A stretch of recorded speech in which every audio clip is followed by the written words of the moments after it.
नमस्कार विद्यार्थी मित्रांनो, स्वागत आहे तुम्हा सर्वांचं महा एक्झाम पॉईंट या आपल्या एज्युकेशनल यूट्यूब चॅनलमध्ये। तर मित्रांनो, आपला आजचा व्हिडिओचा भाग मित्रांनो 3 आहे, ज्यामध्ये मित्रांनो आपण बृहमुंबई महानगरपालिका भरती 2024 मित्रांनो कार्यकारी सहाय्यक म्हणजेच मित्रांनो लिपिक या पदाकरिता टीसीएस पॅटर्न आधारित काही मित्रांनो महत्त्वपूर्ण प्रश्न आपण आपल्या जे की सिरीजमध्ये आपण कव्हर करत आहोत, ज्यामध्ये मित्रांनो आपण प्रत्येक विषयाने प्रश्न कव्हर करत आहोत, जेणेकरून तुमचा जो मित्रांनो जे काही बीएमसीचा अभ्यासक्रम आहे लिपिक या पदाकरिता तो मित्रांनो परिपूर्ण होईल। जर मित्रांनो तुम्ही या मागील व्हिडिओ पार्ट पाहिलं नसाल तर त्या संपूर्ण व्हिडिओची लिंक मित्रांनो तुम्हाला खाली डिस्क्रिप्शन बॉक्समध्ये मिळेल, ज्यामध्ये आपण प्रीवियस इयर क्वेश्चन पेपर देखील सॉल्व केलेला आहे। त्यासोबत मित्रांनो 2 व्हिडिओचे भाग देखील आपण त्यामध्ये पाहिलेले आहेत आणि सर्व काही प्रश्न मित्रांनो हे टीसीएस पॅटर्न फुल्ली ॲनालिसिस आहेत आणि आपल्याला माहिती आहे टीसीएसद्वारे मागील काही जेवढे काही तलाठी वनरक्षक या परीक्षा झालेल्या आहेत मित्रांनो, त्यामध्ये आपला टीसीएस पॅटर्न जो एक्सपेक्टेड क्वेश्चनचा जो सिरीजचा होता मित्रांनो तो खूप महत्त्वाचा व मोलाचा वाटा होता, जे की आपल्याला विद्यार्थ्यांद्वारे त्यांच्या प्रतिसादाद्वारे आपल्याला कळालेला होता। तर मित्रांनो त्याच प्रकारे आता बीएमसीसाठी देखील आपण एक्सपेक्टेड क्वेश्चनची सिरीज आपण स्टार्ट केलेली आहे,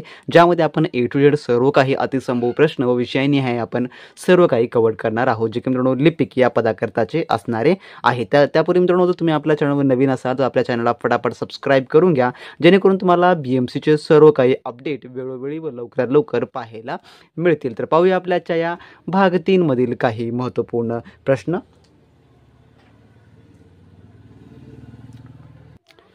तर मित्रांनो आपला प्रश्न क्रमांक 1 असा आहे, जो की प्रश्न पहिला, बीएमसी मुंबईचे सहाय्यक आयुक्त कोण आहेत? तर बृहमुंबईचे जे कॉर्पोरेशन आहे त्याचे सहाय्यक आयुक्त कोण आहेत असं या ठिकाणी प्रश्न विचारण्यात आलेला आहे।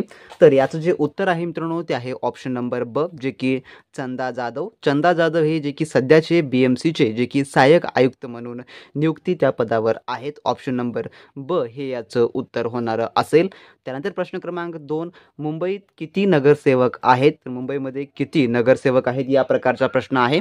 तर याचं जे उत्तर आहे ते आहे ऑप्शन नंबर अ, जे की 236 जे की नगरसेवक आहेत मुंबईमध्ये। आणि मित्रांनो जसं की आपल्याला माहिती आहे अभ्यासक्रमामध्ये नमूद करण्यात आलेलं आहे की बीएमसी रिलेटेड देखील तुम्हाला परीक्षेमध्ये प्रश्न जे आहे ते विचारलं जाणार आहे आणि जेवढं काही चालू घडामोडीचा जो पॅटर्न असणार आहे तो देखील बीएमसी रिगार्डिंगच असणारा आहे। त्यामुळे आपल्याला बीएमसीचे सर्व काही लेटेस्ट अपडेट आणि बीएमसीचं संपूर्ण काही बेसिकपासून माहिती असणं अतिशय महत्त्वाचं आहे। त्यानंतरचा आपला पुढील प्रश्न क्रमांक 3 असा आहे, मुंबई महाराष्ट्राची राजधानी कधी झाली? तर मुंबई जी आहे महाराष्ट्राची राजधानी कधी झाली? तर याचं उत्तर जे आहे ते आहे ऑप्शन नंबर ड, जे की 1960 साली जे आहे जे की मुंबई ही महाराष्ट्राची राजधानी झाली। ज्यावेळेस महाराष्ट्र संयुक्त चळवळ सुरू झाली त्या चळवळीच्या नंतरच जे आहे जे की मुंबई ही जी आहे जे की महाराष्ट्राची राजधानी झाली। त्या रोजी जी आहे महाराष्ट्राची 1 मे 1960 रोजी त्याच साली जे की महाराष्ट्र राज्याची देखील निर्मिती झालेली होती। ऑप्शन नंबर ड हे याचं उत्तर होईल। त्यानंतर आपला पुढील प्रश्न जो की प्रश्न क्रमांक 4 असा आहे, राष्ट्रीय दहशतवाद विरोधी दिन खालीलपैकी कोणत्या तारखेला साजरा केला जातो? राष्ट्रीय दहशतवादी विरोधी दिन, तर याचं जे उत्तर आहे मित्रांनो ते आहे ऑप्शन नंबर जे की ब 21 मे। तर 21 मे हा जो दिवस आहे जो की राष्ट्रीय दहशतवाद विरोधी दिन म्हणून जे आहे तो साजरा केला जातो।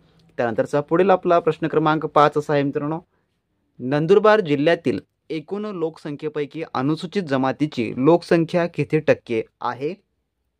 तर याचं उत्तर जे आहे ते आहे ऑप्शन नंबर ड, जे की 69.28% एवढी जी आहे जे की अनुसूचित जमातीची लोकसंख्या आहे नंदुरबार जिल्ह्यातील एकूण लोकसंख्येपैकी। तर जर तुम्हाला सांगायचं झालं तर टीसीएस पॅटर्न जो आहे तो मेनली फोकस करतो जनगणना, त्यानंतर आहे लोकसंख्या, राज्य राजधानी आणि मित्रांनो त्या राज्यातील जे काही लोकप्रिय किंवा लोकनृत्य जे असतात त्यावर आधारित जे आहे जे की मोस्टली तुम्हाला प्रश्न परीक्षेमध्ये फिक्स येणार म्हणजे येणार, कारण का आतापर्यंत जेवढे काही टीसीएसने एक्झाम घेतलेले आहेत त्यामध्ये मित्रांनो या टॉपिकवर 100% प्रश्न विचारण्यात आलेली आहे। त्यामुळे तुम्ही हे जे टॉपिक आहे जनगणना, लोकसंख्या, लोकनृत्य, राज्य व राजधान्या किंवा एखाद्या राज्याचे राज्यपाल हे जेवढे काही लेटेस्ट आहे ते तुम्ही एक वेळेस नक्की वाचून घ्या, जेणेकरून तुमचे परीक्षामध्ये जर यावर प्रश्न आला तर मार्क मिस होणार नाहीत। त्यानंतरचा पुढील प्रश्न जो की प्रश्न क्रमांक 6 असा आहे, खालीलपैकी कोणती जोडी योग्य आहे? तर योग्य जोडी सांगायला ओळखायचं सांगितलेलं आहे। तर याचं जे उत्तर आहे प्रश्न क्रमांक 6चं ते आहे ऑप्शन नंबर अ, जे की महात्मा फुले सत्यशोधक समाज। तर महात्मा फुलेंनी जे आहे जे की सत्यशोधक समाजाचा शोध लावलेला आहे, त्यामुळे जे आहे जे की सत्यशोधक समाज त्याचे जे संस्थापक आहेत त्यामुळे ऑप्शन नंबर अ ची ही जोडी जी की एकदम बरोबर असणारी आहे. तर बाकी इतर जोड्या जे की चुकीच्या या ठिकाणी दर्शवण्यात आल्या, ज्यामध्ये स्वामी विवेकानंद ब्राह्मो समाज म्हटलेला आहे, परंतु हे देखील चुकीचं आहे. त्यामुळे जे सर्व काही जोड्या चुकीच्या आहेत, ऑप्शन नंबर अ ची जोडी जी की ऑप्शन नंबर अ उत्तर होणार असेल. त्यानंतरचा पुढील प्रश्न जो की प्रश्न क्रमांक 7 असा आहे, कोणत्या स्थानिक वाऱ्यांना डॉक्टर वारे या नावाने संबोधतात? डॉक्टर वारे. तर याचं जे उत्तर आहे मित्रांनो ते आहे ऑप्शन नंबर अ, जे की खारे व मतलाई वारे आहेत त्यांना जे आहे जे की डॉक्टर वारे या नावाने जे आहे ते संबोधलं जातं. ऑप्शन नंबर अ हे याचं उत्तर होणार असेल. जर मित्रांनो तुम्ही अजूनही BMCच्या परिपूर्ण तयारीसाठी आपले TCS पॅटर्न आधारित मित्रांनो A to Z question bank व त्यासोबत मित्रांनो टेस्ट सिरीज प्लस नोट्स तुम्ही अजूनही मिळवला असाल तर मित्रांनो तुम्ही खूप वेट करत आहात. आपल्या व्हॉट्सअप सेलरशी कॉन्टॅक्ट करून मित्रांनो ते सर्व काही मिळवून घ्या, ज्याद्वारे मित्रांनो तुम्हाला BMCचा A to Z लेटेस्ट मित्रांनो अभ्यासक्रम पुरवला जाईल. जर तुम्ही त्याचा अभ्यास केला तर मित्रांनो तुम्हाला मार्केटमधलं कोणतेही मित्रांनो बुक्स खरेदी करण्याची गरज नाही किंवा कोणतेही कोचिंग लावण्याची गरज नाही. त्याद्वारे तुमचा A to Z अभ्यासक्रम कव्हर होणारा असेल. आपल्या टेस्ट सिरीज मार्फत तुमचा सराव होईल, तर ई बुक मार्फत तुमचं सर्व काही वाचन व त्यासोबतच अभ्यास हा होऊन जाणारा असेल. आणि सर्व काही मित्रांनो परीक्षा रिगार्डिंग आहे आणि अतिशय महत्त्वाचं सर्व काही त्यामध्ये नमूद करण्यात आलेलं आहे. तर बिना वेट करता तुम्ही लगेच आपल्या डिस्क्रिप्शन बॉक्समधल्या व्हॉट्सअपच्या लिंकवर क्लिक करून ते सर्व काही मिळवून घ्या, जेणेकरून तुम्हाला जे की परीक्षेच्या वेळेमध्ये तुमचा अभ्यासक्रम हा कव्हर होणारा असेल. त्यानंतरचा प्रश्न क्रमांक 8 आपला पुढील असा आहे, पाहूया. 2011च्या जनगणनेचे जे की घोषवाक्य कोणते? तर मित्रांनो 2001ची जनगणना आणि 2011ची जनगणना मित्रांनो ही जी की तुम्ही तोंडपाठ करूनच ठेवा, कारण का यावर तुम्हाला 100% फिक्स प्रश्न येणार म्हणजे येणार. परीक्षेमध्ये हे प्रश्न याच्यावर विचारले जाणार म्हणजे जाणारच. तर याचं जे उत्तर आहे मित्रांनो प्रश्न क्रमांक 8चं ते आहे ऑप्शन नंबर ड, जे की आपली जनगणना आपले भवितव्य हे जे आहे जे की 2011च्या जनगणनेचे घोषवाक्य होते. त्यानंतर प्रश्न क्रमांक 9, सन 2011च्या जनगणनेनुसार नंदुरबार जिल्ह्यातील दर 1000 पुरुषांमागे स्त्रियांचे प्रमाण किती होते? तर याचं जे उत्तर आहे ते आहे ऑप्शन नंबर अ, जे की 978 एवढे होते.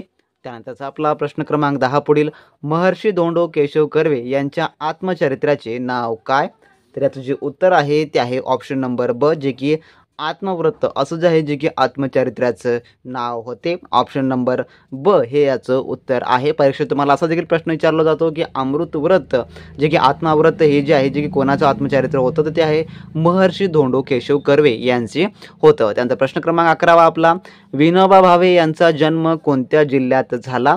तर याचं जे उत्तर आहे ते आहे ऑप्शन नंबर जे की क, रायगड जिल्ह्यामध्ये झालेला आहे विनोबा भावे यांचा जन्म. त्यानंतरचा प्रश्न क्रमांक 12 आपला, स्वामी विवेकानंद यांचे मूळ नाव काय होते? तर याचं जे उत्तर आहे ते आहे ऑप्शन नंबर क, जे की नरेंद्र दत्त असं जे आहे जे की स्वामी विवेकानंद यांचे मूळ नाव होते. त्यानंतर प्रश्न क्रमांक आपला 13वा, गीताई या ग्रंथाचे लेखक कोण? तर याचं उत्तर आहे ऑप्शन नंबर ब, जे की विनोबा भावे हे जे आहे गीताई या ग्रंथाचे लेखक होते. त्यानंतरचा प्रश्न क्रमांक 14 आपला, डॅश या महाराष्ट्रीय संतांच्या अभंगाच्या रचनांचा समावेश शीख बांधवाच्या धर्मात केलेला आहे? तर याचं उत्तर आहे ऑप्शन नंबर क, जे की संत नामदेव यांच्या जे आहे जे की अभंगांच्या रचनांचा समावेश जो आहे जे की शीख बांधवांच्या धर्मात केलेला आहे. त्यानंतरचा प्रश्न क्रमांक 15 आपला, महात्मा फुले यांना प्रभावित करणारा विचारवंत कोण? तर याचं उत्तर आहे ऑप्शन नंबर ब, जे की थॉमस पेन या जे की विचारवंताचे खूप मोठे महात्मा फुले यांच्यावर जे की प्रभाव होता. ऑप्शन नंबर ब हे याचं उत्तर होणार असेल. तर असे हे आपल्या आजच्या व्हिडिओमधले काही आपण टॉप 15 क्वेश्चन भाग 3 मध्ये आपण कव्हर केलेले आहेत. तर अशा प्रकारचे व्हिडिओ लेक्चर आपल्या रेग्युलरली चॅनलवर येत आहेत, ज्यामध्ये मित्रांनो आपण मराठी व्याकरण, इंग्लिश ग्रामर, मॅथ आणि मित्रांनो जीकेचे आपण सर्व काही सब्जेक्ट वाईज क्वेश्चन आपण कव्हर करतो आहोत. जे एक्सपेक्टेड आहे, जे TCSने विचारलेले आहेत, असे आपण सर्व काही आपण यामध्ये कव्हर करत आहोत. त्यामुळे मित्रांनो तुम्हाला जर आपल्या व्हिडिओचे अपडेट येत नसतील आणि तुम्ही आपल्या चॅनलला सबस्क्राईब केलं नसेल, सबस्क्राईब करून घ्या. आणि ज्या विद्यार्थ्यांनी अजूनही आपल्या मित्रांनो स्टडी मटेरियल ज्यामध्ये टेस्ट सिरीज प्लस नोट्स आहेत ते तुम्ही अजूनही मित्रांनो नक्की मिळवून घ्या. त्याच्या आधारे जर तुम्ही अभ्यास केला तर 100% तुम्हाला येणाऱ्या परीक्षेमध्ये मित्रांनो यश मिळू शकते. ज्या मित्रांना मिळवायचं आहे त्यांनी आपल्या व्हॉट्सअप सेलरशी कॉन्टॅक्ट करून मिळवून घ्या. डिस्क्रिप्शन बॉक्समध्ये ऑफिशियल लिंक देण्यात आलेली आहे. मित्रांनो पुढील व्हिडिओच्या अपडेटसाठी चॅनलला सबस्क्राईब करा, यावर लाईक करा आणि तुमच्या मित्रांसोबत जास्तीत जास्त व्हिडिओ शेअर करायला मात्र विसरू नका. तर भेटा नेक्स्ट व्हिडिओमध्ये नवीन प्रश्नांसोबत, नवीन काही अपडेट सोबत. तोपर्यंत मित्रांनो बी प्रॅक्टिस क्रॅक एक्झाम.